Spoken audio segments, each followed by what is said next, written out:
ایک شخص آیا اور آقا کریم کی خدمت میں اس نے عرض کی، یا رسول اللہ صلی اللہ علیہ وسلم، کون سا صدقہ ہے جس کا اجر زیادہ ہے؟ جب آپ کاروبار کرتے ہیں تو کاروبار میں یہی کرتے ہیں کہ میں انویسٹمنٹ وہاں کروں جہاں نفع زیادہ آئے، تو یہ بھی اللہ سے تجارت ہے، ایسی تجارت جس میں نقصان نہیں ہے۔ نقصان تو یہ طے ہے نہیں ہوگا، لیکن نفع زیادہ آئے یہ تو آرزو ہو سکتی ہے تجارت کرنے والے کی۔ تو اس نے حضور کی خدمت میں آ کے سوال کیا، فرمایا کہ بہترین صدقہ وہ ہے اجر کے اعتبار سے، فضل و شرف کے اعتبار سے، اس حالت کے اندر کہ جب تو تندرست ہو، صحیح ہو، اور تجھے مال کی ضرورت اور حاجت اور لالچ بھی ہو، اور تجھے یہ دھڑکا بھی ہو کہ اگر میں نے خرچ کر دیا تو میرا کیا بنے گا، خرچ کر دیا تو میں کہیں فقیر نہ ہو جاؤں، حالات ایسے چل رہے ہوں، کساد بازاری کا دور ہو، اور تجھے یہ ڈر ہے کہ اگر میں خرچ کیا تو میں خود بھی تو فقیر ہو سکتا ہوں، اور تجھے اس پیسے سے جو تو خرچ کر رہا ہے نفع بخش کوئی کاروبار بھی مل سکتا ہے، اس سے تیرے رزق میں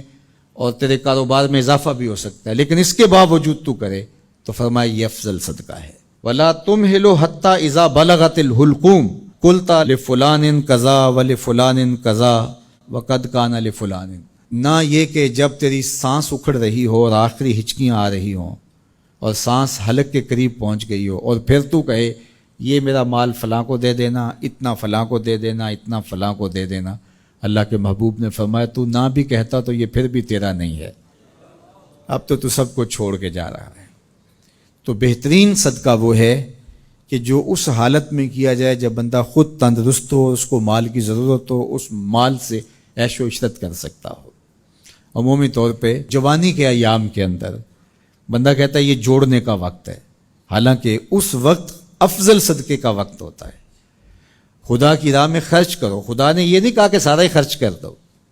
یہ تو کسی کو اعزاز ملتا ہے، یہ تو صدیق اکبر کا اعزاز ہے۔ حضور علیہ السلام کی خدمت میں ایک اور شخص بھی آئے اور انہوں نے بھی سارا مال دینا چاہا، تو آقا کریم نے فرمایا نہیں، سارا خرچ نہیں کرو، اپنے بچوں کے لیے بھی رکھ لو۔ یہ اعزاز صرف حضرت ابوبکر صدیق رضی اللہ تعالیٰ عنہ کو دیا۔ اللہ اکبر۔ کہا کہ میرے دیے ہوئے سے کچھ دو، اب تمہاری مرضی ہے، تم جتنا دے سکتے ہو۔ وہ جوانی میں جب تم صحیح ہو، تندرست ہو، اس وقت تم راہ خدا میں خرچ کرو۔ شہیہن، تمہیں خود لالچ ہو، انسان کہتا ہے کہ اب میں پیسے جوڑوں گا تو جوڑتے جوڑتے جوڑتے میں بہت جو ہے وہ بہتری کی طرف چلا جاؤں گا،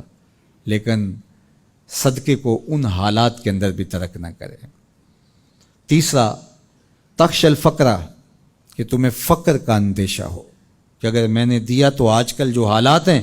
تو میں خود کہیں فقیر نہ ہو جاؤں، لیکن امتحان یہی ہے